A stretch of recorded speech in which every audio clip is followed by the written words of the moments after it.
Dear colleagues, nice to be with you somehow. Today's subject, the threat of self-censorship in publishing, calls for a discussion of a fundamental question. Are we as publishers still capable, as expressed in the IPA Charter, of promoting and defending freedom to publish, of respecting the principle of copyright, and promoting and defending literacy and reading? Or are we increasingly confronted by the power of extremes where the demands of pragmatism challenge our basic ideals? This happens when profit becomes the unique aim of the publishing venture, existing on a purely commercial basis, or when we publishers function as obedient underlings for a political regime of powerful multinational owners.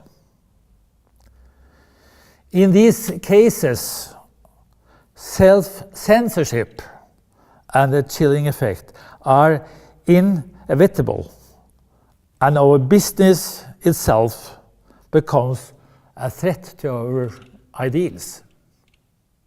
If, on the other hand, we as publishers wish to defend democratic values based on human rights and to stand as defenders of true freedom of expression, self-censorship represents a major threat to our profession if it's allowed to flourish. What do we mean by self-censorship? To put it simply, self-censorship occurs when we censor ourselves or our profession in order to avoid conflict or in fear of personal consequences. Is this really a problem in the publishing world of today? I'm sorry to say absolutely. I think all of us in this room may cause self-censorship in our respective publishing houses, and more so than our editorial departments.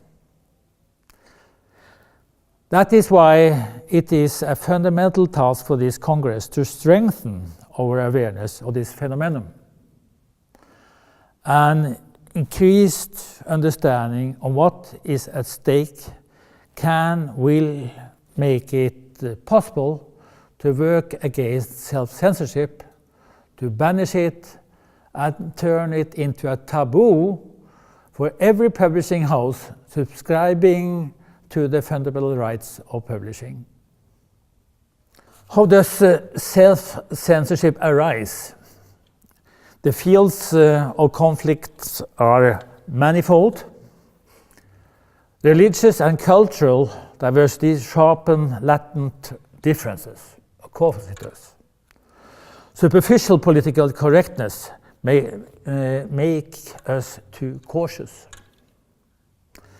Economic risk confronts us with dilemmas, and changes caused by new structures of leadership in publishing houses strengthen the threat of self-censorship.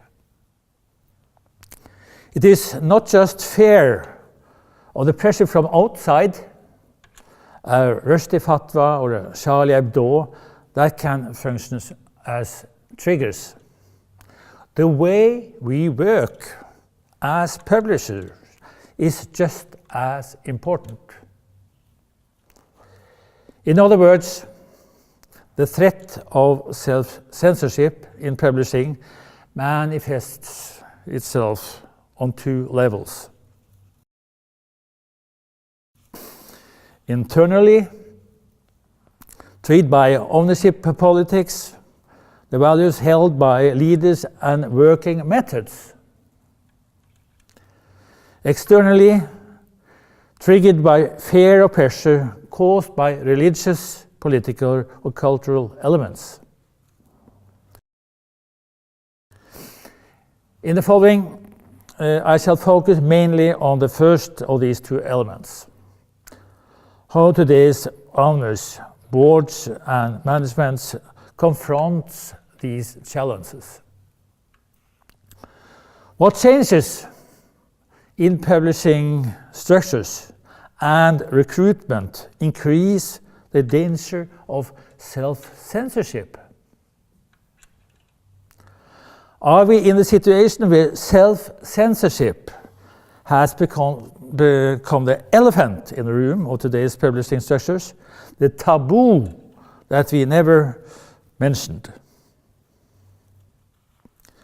For instance, how many in this present audience are involved in the current process of evaluating manuscripts? How many of you meet with the writers regularly? How many exercise a direct editorial responsibility? Of course, several of you still do. All the same, I maintain that we have seen considerable change in the professional background of the delegates of the IPA of the last 30 years, mirroring changes in leadership and responsibilities. In this period, publishing houses have grown as a result of national and international mergers. Leadership based on the so-called publisher model, where the head of the company is responsible not only for the bottom line, but also for editorial strategy, has been abandoned to a large extent. The global liberalist wave of the late 80s caused an intensified focus on size. The chase for quick profit pushed more long-term literary goals aside. A culture of greed developed that also hit the media and the world of publishing. The first big mergers came already in the 70s, strongly motivated by the possibilities of new media technology. And the new multimedia groups were promised a golden future. After this period of more or less successful mergers, one essential question remains. What happened to the independence of editorial decisions and strategies? A sacred principle that is based on absolute non-intervention in editorial matters from board and owners. As publishers with a more traditional literary background were replaced by leaders with experience from finance, I underline the distance between editors and top management increased. Pressure for increased profitability led to more power for economic considerations and more pressure from marketing departments, weakening the influence of professional editorial experience. Short-term thinking replaced the will and courage to make room for an editorial policy with long-term prospects. Mentalities changed, opening up for self-censorship and overly cautious editorial approach based on secure, more commercial thinking. The work on an active backlist was significantly reduced. New methods also lead to an increasing, I would say, homogeneity in the lists of publishers that used to make their mark in publishing because of their innovative and diverse literary fiction and non-fiction, but now we're reduced to mere imprints. The search for new literary fiction suffered, particularly in the American and British markets, making it very hard for colleagues from the rest of the world to find new significant literary voices to introduce to their own reading public. The appearance of small publishing houses have to a certain extent remedied this situation, but far too often they are swallowed up by the big corporations with depressing consequences.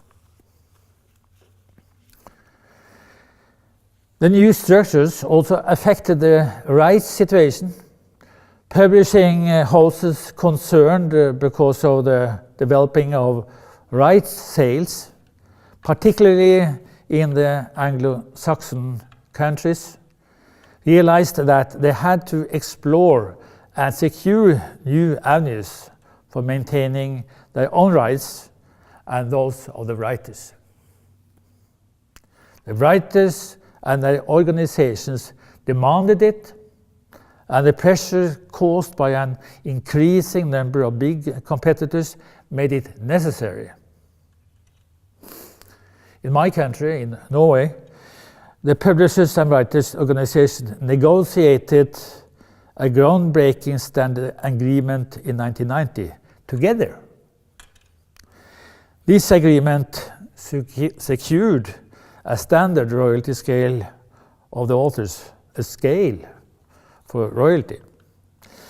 But a crucial element in our context was the establishment of the right of the publisher not only to the primary publishing rights, but also to the sub-rights and foreign rights, implying, of course, a follow-up duty. This was considered a victory for the role of classic publishing in an approach of drastic changes, we can say, in modern times. One sector that has thrived in the wake of the obvious vacuum created by the standardization of corporate publishing is that of the literary agent. The literary agent of today has taken on many of the essential tasks that fell by the wayside as publishers moved on towards global mergers. The agents come up with ideas, they recruit writers, are dedicated readers of manuscripts, and demand that rights, both for backlist and new titles, are taken care of in the author's best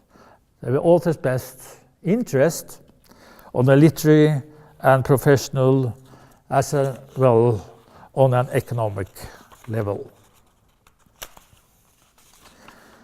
But on the other hand,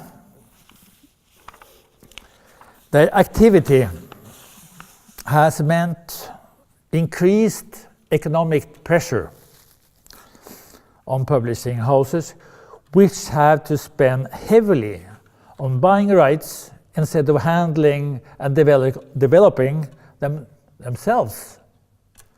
It has also affected the author's profits. How do today's editors feel about their role? What happened to hands-on publishing carried out by dedicated publishers and editors, anchored in a firm belief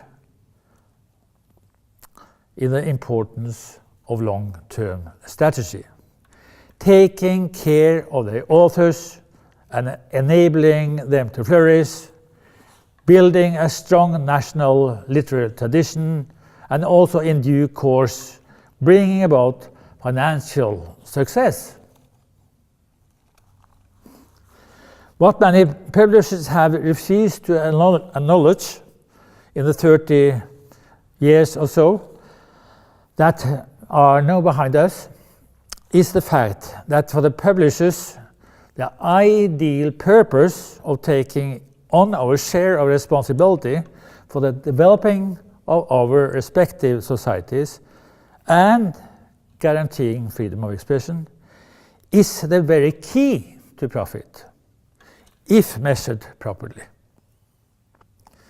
This remains a paradox in today's liberalist publishing industry. Luckily, there are brilliant examples of the opposite in today's world, where publishing groups are running complete accordance with our ideal purpose on all levels. And the paradox is that this long-term focus on quality, based on a confident interaction with the writers and society, will guarantee profit in the long run. Self-censorship as an undermining threat to honest quality publishing is kept at bay, and the publisher's role as guardian of freedom of expression is secured, also according to our charter.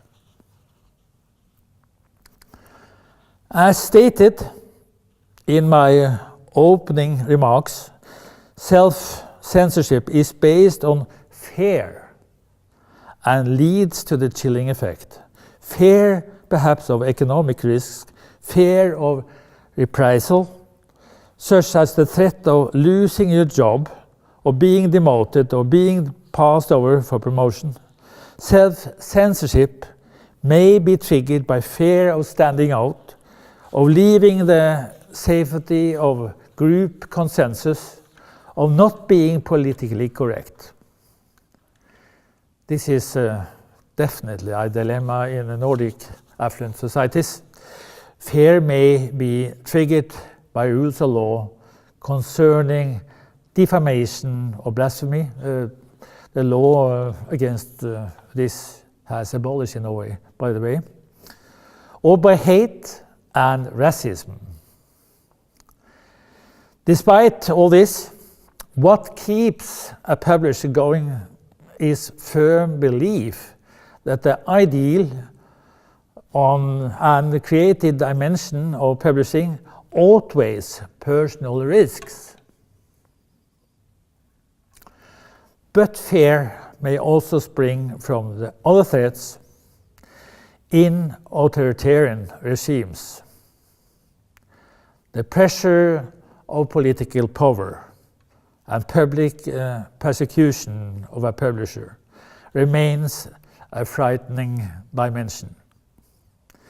It is not a representative factor in our discourse today because it's a very extraordinary character and surpasses our context. All the same, we are witness to extreme bravery from publishers who endure enormous pressure from the extremist regime in Turkey, for instance, and in many other countries where freedom of expression is perceived as a threat. As president of Norwegian PEN, I have personally witnessed the pressure that Turkish publishers and journalists have to stand up to. In such countries, the situation is so extreme that many earlier warnings in this speech about forms of leadership do not apply. The struggle is personal and existential to a degree that goes far beyond the working terms we know from democracies. This is the case for every regime on the list of nations with suppressed freedom of the press and freedom of expression, We all know the World Press Freedom Index, where, for instance, Turkey, Iran, Saudi Arabia, and China are all near the bottom in this ranking list, covering 180 countries. What we wish for are publishers who remain steady, come hell or high water, committed to the protection of the entire literary landscape, non-fiction, children's books, and educational literature, and standing up for a truly controversial versatility. What we wish for, in spite of marketing-based commercialism and global publishing groups, are publishing houses that truly understand the essence of editorial obligation in our day and age, that commit to it with the deepest respect for human dignity, and that are able to create a solid framework of respect for freedom of expression and the fight against self-censorship. At the end of the day, it all comes down to leadership and purpose in all kinds of publishing houses, both big and small. It is possible to keep self-censorship in check and turn fear into courage and commitment to quality. Thank you.